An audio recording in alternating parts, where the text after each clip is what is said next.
First of all, one would wonder, how do these children get access to these drugs, and where does the family come into this conversation? I'm sorry to say, you know what? Many of us parents are financially, physically, and educationally connected with our children, but emotionally absent. So we have absenting parents, even while we are all under the roof. You need to be emotionally connected with that child. Otherwise, he will display a kind of a lifestyle at home that he knows to be family values, culture, quote and unquote. And when he bounces outside to the a different school, person altogether. Peer pressure and every other stuff weighs him down, and he flouts what happens at home. And then we need to go down the line to begin to interact, interface in order to intervene in the lives of our children. And no child is small now. When your child is age 7, 75% of his makeup is already inbuilt. So you need to start from that route to begin to train, to begin to help that child grow up in its maturation process. When these procedures are not there, you leave the child to chances. Okay, Doc, you said that these things are formed right from the age of 7. Okay, no, you're still there. It's the Thursday edition of Kakaki, the African Voice, and we are now turning our attention to drug abuse. Definitely a huge global problem. Absolutely. And Nigeria's definitely had its fair share of drug abuse problems. Previously known as a transit nation. Indeed. Now consumption seems to be on the rise. Indeed, especially among young people as well, and it's quite tragic. All right, we'll be having this conversation this morning and turning our attention to drug abuse and how to address specifically addiction, depression, suicide, and other fatalities with the National Coordinator of the School of Articulation and Behavioral Alignment Resources, SABA, Dr. James Komolafe. Dr. James is also a therapist. It's good to have you. Thank you so very much. Good to be here today. Thanks for coming on the program, Doc. Well, let me begin by asking, I just said summarily that drug abuse is a big problem. I mean, how big? So big as big. And it has cut across all demography in Africa and most especially in Nigeria. So it's so big and huge, beginning from the family setup to the schools, establishment, institutions, and everywhere. It's just one case too much everywhere. And the earlier we face it, confront it with conscious knowledge and application, using what is available to get the result, then we haven't begun anywhere. So it's so vital. We look at it frontally and confront it. All right, so you're a therapist as well. Yes. So I want to know, what has your experience been in, one, coming across issues with patients, especially people who are trying to, come out of drugs, and the environs that they're exposed? Well, as a forensic psychometrician. What do they do? Yes. We use fact and figures, evidence-based research. So, Doc, you said that again, forensic psychometrician. Psychometrician. Yes. Okay. And that is where the emphasis is now in our world.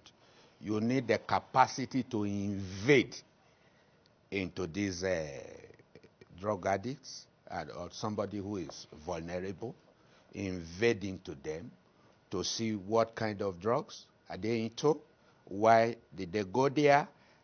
We do behavior invasion. Okay. And behavior invasion has 3 competencies. 1, capacity to explore into that individual. What kind of drugs?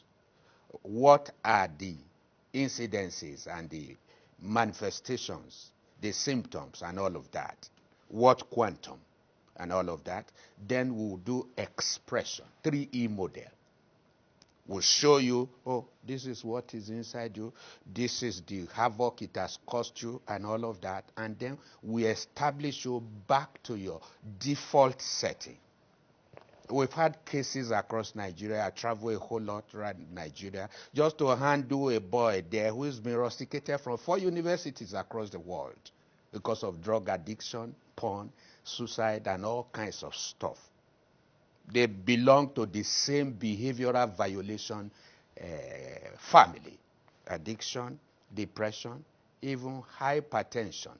When you become frivolous with your lifestyle and you just think that anything could go for it, you are also culpable and all of that. So it's been a huge, huge challenge. But we are out in it to say, hey, even when you are taken to the rehab, when you come out of rehab, we need to be able to find out whether you've really bounced back and to see whether there are still residues of drugs inside you so that we can profile it, pull it out, and package you to your original framework. And where an individual is not framed after rehab, he goes back and relapses. And then you see them up and down taking the same doses and looking for anything to take. Drug and substance abuse is just not it. Doc, you say it's a huge challenge. It's probably a huge challenge because there are not enough of the forensic psychometrics. Yes. There's not enough of you. So you say through that we are able to attack frontally the incidences of drug addiction. It's not enough to take the diagnosis, okay, you are this, you are that, and we start riddling them with drugs and all of that. You need to be able to undercut the energy that supplies that addiction. And you see, everything about life is energy. Mental energy, the energy of the mind, emotional energy, your social relationship energy, physical energy, and the intuitive energy within. So, you see, within these four coordinates is life. So, you see, in drug addiction, until we starve the evidence of addiction within an individual to death, the individual will be handicapped. He won't know what to do. And you see, everything inside you, whether the good, the bad, and the ugly, speaks to you. Whether good, when you are defined, the bad, when you begin to violate your personal lifestyle protocol. And you go on edge, then you are writing application letter to violence. And you see, if there is no violation within, there cannot be violence outside. Okay. So people go through violence just because they have edged out of their lifestyle definition. And so they do the unexpected, and before you know it, they say, oh, wow, I didn't really mean to do it this way. But I just felt, by going the way of drugs and all of that. And let me tell you, when you take a drug not recommended by a professional, a therapist, a medical doctor, and these are things outside narcotics. Yes. When you take a drug that is not recommended, but for the fact that you won't have that symptom, and you felt, oh, let me just take this drug. Since I had it last time, you are also into drug abuse. Let me so come there's in here. the good, the bad, and the ugly side of Absolutely. Let me come here because it seems to be a growing trend, a disturbing one for that matter. Yes. About the use of psychoactive substances by teenagers, especially in secondary schools and even primary schools. Especially from the age of 18 to Absolutely. 25. So, we have them called people. The parents out there whose children are like 18 and 19 and want to start that emotional connection. That's damage control, you know. No, but let's assume that, I mean, I'm assuming that such child hasn't gone into drugs or hasn't gone into gotten himself into. Yes, I mean, it's not too late to develop that emotional connection, is it? It's not. Even at 50. At 50. You can still build a relationship, except that you have not done the right thing when it ought to have been done at the right time. And unless no damage, if no damage is done, then you're just a lucky parent. You are lucky, but please, we need to make hay while the sun shines. Peer pressure out there is really winning family cultures and bringing it to a disrepute. So we need to know that. We need to know that, okay, this child needs a proper frame. And what is a framework for a child if he must not do drugs? You look at his value system, their vices and their virtues. And these are all bedrock from the family setup. We crush out the vices, we pull out the virtues, and we pull in the value system. where this is not fun, and you just send your child to Canada in the name of other studies and all that, they go there to do drugs because they don't have that emotional strength to withdraw that ecosystem, to withdraw from the oddities in the ecosystem. So that's why we advise, please raise this child properly, know the retinue of his friends, who does he keep company or she keep company with, and then have very good listening ears to the children. What about institutional intervention, doctor? Because I raise this because I know that there are still some schools, just very few although, that still practice guidance and counseling. You know, there is some sort of, you know, one-on-one engagement with students in certain schools, perhaps secondary or primary, but I do not know like about you tertiary. said, there are not many. There are not many. So where does the school and the institution also take responsibility Well, here? charity begins at home, Adora. Quite okay. But as we engage further, the school setup also come in. And that's why we are even working side by side with school who has ears for us to say, hey, beyond just surface counseling, you need to go into a deeper depth with these children to know their fears, their frailties, their sensibilities and sensitivities, and then you create a desk called behavioral desk, not just mental health desk. You see, these are the days when you go to the media and wherever, and you mention mental. You hear people say, I reject it, not my portion. Not knowing that it's just an energy. As you have mental energy, energy of the mind, you have other energy, emotional energy, physical energy, and intuitional energy. These are what builds you up on a daily basis. And when you are lopsided in one, it's going to affect the other. And these are the days people don't even sleep well. Just because of the craze for money, family were rushing out to get this done and get that done. The children must feed, the school fee and all of that, which are all very necessary. But you see, if you don't have a balanced protocol, then you will not be good neck up. And you see, when you are not good neck up, you will not be good neck down. And neither will you be great leg forward. That's why we came out with a magazine for all stakeholders, beginning from the homes.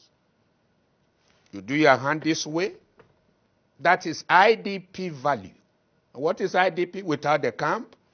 I is intentional. Can you say intentional? Let me take you to school a bit. All right. Intentional. You have to be intentional Right. about parenting, about educating, not just education for the fun of it, for just accumulation of knowledge. It should actually be an education that creates the intervention. I think we should better change our Ministry of Education to Ministry of Eduvention, where you have a mixed grill of education with intervention. I know, in order to solve problems. So you are intentional. That's the I. And then D says you are deliberate about what you are doing, what you are planning to do for this child, for yourself. And then you are present. Many of us are absent-minded. People do drugs. So that D was what?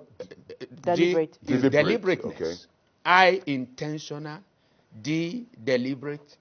And then P, present. That is IDP.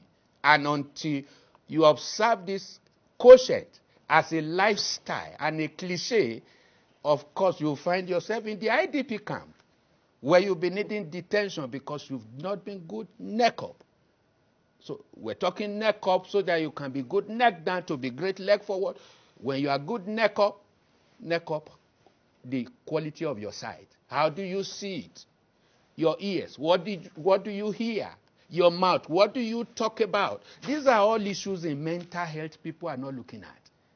And when you talk mental health, you think it's when you run berserk upstairs and you are beginning to go psychotic. No. It's not that. 1 out of 4 by WHO definition, by WHO definition says a Nigerian is having a mental illness.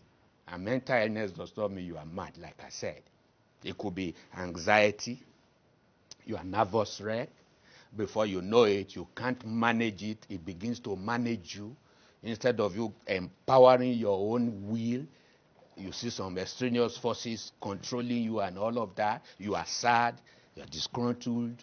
And when it runs to a period of 2 weeks, and you can't manage yourself, you are depressed. Doc, you said this, 1 in 4 Nigerians. I mean, how do Nigerians... Are down. So, how do Nigerians rank on the global system with these kind of problems? Well, it's so huge in Nigeria, Africa. And that is why about 20 to 30% of Nigerian youth are into drugs. It may not even be drugs, they're into one kind of addiction or the other. Oh, it's no point blaming economy. We must first exude our energies as human beings first before we see what happens out there. Do you know why we are called human beings and not human doings?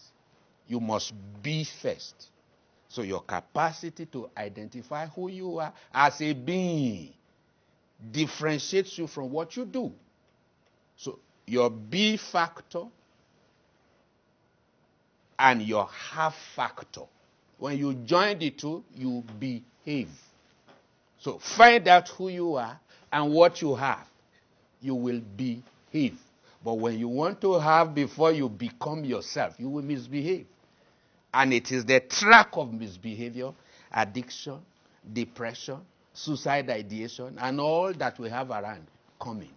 Doc, some of these things you said about dealing with people that are already into drugs, that are already... Yes. I mean... We work them out in a jiffy. Now, how much... I mean, this is information that would be pretty useful to the drug law enforcement agencies, because they also do a lot of rehabilitation. How much of this do they know? I mean, are you sharing it with them? That's why we are fighting tooth and nail. I speak on various tabloid and all of that, and we are working in partnership with some of those we meet in the field and all of that to say, hey, it's not enough to just keep people down in the name of profiling. There is a faster approach now, complementarily to rehab centers, to places, to caregivers, to say, hey, let's track addiction through the energy systems. If you stop what is funding that bad behavior from the inside and you route it on the inside, it dies. Then you can take hold of the captive and set him or her free through behavioral therapy. And in behavioral therapy, we do remodification, lifestyle modification. The 5T model of behavior modification captures it all. And what is the first T? Teaching, which is education. At least get the individual informed what is ongoing. And then we do testing, which is evaluation, spot on. And then the third T is treatment, which is the intervention. See, Adora and friend, just talking. That sounds better than friend. You see, just talking to them and saying, you know, John, don't do drugs, it's not good. It's no longer sufficient. We need to do behavioral invasion, not just motivation. How can and we, all that. Doctor, let's come in here because we'll soon round up. Let me finish the 5 T's. Okay. The first T, teaching, which is education. The second one, testing, which is evaluation. The third one, treatment, which is intervention. The fourth T is trending the result for application, and which is application. And then the fifth one is trusting out the incentive for continuous engagement in platforms, in homes, in families, and everywhere, which is execution. So how do we do this invasion? It's a 3E model by which we serve a psychosocial material and tool in fact and figures that will cascade down to the emotional content, the feelings, the energies that is sponsoring that addiction and bad behavior, up to percentages. And then we go ahead to draw out the behavioral pitch of that individual, looking at the trend analysis, how well he has fared in the good, the bad, and the ugly mode. We see that one, then we see the point blank analysis, hook, line, and sinker. So, Doc, this week. Then we look at. Doc, this week, are we referring to you? Yes. Are we talking to people like you? Because there's a whole lot of, that's a lot of. It's a huge lot. You see facts and evidences on ground. And each time the one who is into drug or addiction sees this, they break down in tears. I remember a case of a young man who wanted to commit suicide in London. because of drug addiction and all that. And you see, it has so much overwhelmed him. After taking drugs for 25 years, he felt like just ending it up in front of a tree. When he was rescued and brought here, under 2 weeks, he bounced back. Today, he is a specialist. He's canvassing against drugs. In fact, some of these organizations hire him to talk. All right, and you don't need drugs to do this. Doctor, we're just about to round up the show. I was going to ask you, behavioral pitch is important. You've talked about, the patient and the drug user. Yes. I was going to ask about, the root causes, the symptoms, because, again, I know that the Senate amended the NDLEA to give death penalty to drug manufacturers. You don't incriminate a bad behavior on some certain cases. You do intervention. You do critical engagement where you are able to interface, interact in order to intervene. Are these in your book? Yes. Yes. In fact, this is a global work. Every organization should do and vote for behavioral checks. Medical checks are great. Vote for them. You must vote for behavioral checks. A checkup from the neck up to make you good neck down. And when you are good neck down, Oloyede, Adora, you'll be good leg forward. You won't walk into suicide. And what really informed, is it all this stuff you're telling us that informed? They are all here. Download it. And then you can run the checks. This check will tell me your structural deviation, your root cause analysis, your point blank analysis, and tell me how well you have fared in that good behavior, bad behavior, and the ugly behavior. Because every day is a behavioral variable. You are either in the good definition, the bad violation, or the ugly deviation. So we need to be able to classify you and find out where you are. And this thing brings you out and tell me 30 things about you. So as a forensic psychometrician, I know what to do with the few people we are training to go everywhere. It's a gospel. We must rescue Africa, beginning from Nigeria. Okay, Doc, I'm enjoying this so much. I asked my producer for an extra half an hour, and he said no. That we can talk for the rest of the year. That we've got to go now. We are tired of drug addiction. A huge law. Okay, Doc. Thanks very much for coming on and giving us all this useful insight. We've been speaking with Dr. James Komolafe. Dr. James Komolafe is the coordinator of the School of Articulation and Behavioral Alignment Resources, SABA. Many thanks very much for coming on the program. So the media has a great role to play in midwifing this change. Yeah. It's not just a talk, but we have to work. All right, Doc. All right, Doc. Online. We've just got to go. We've got to go now.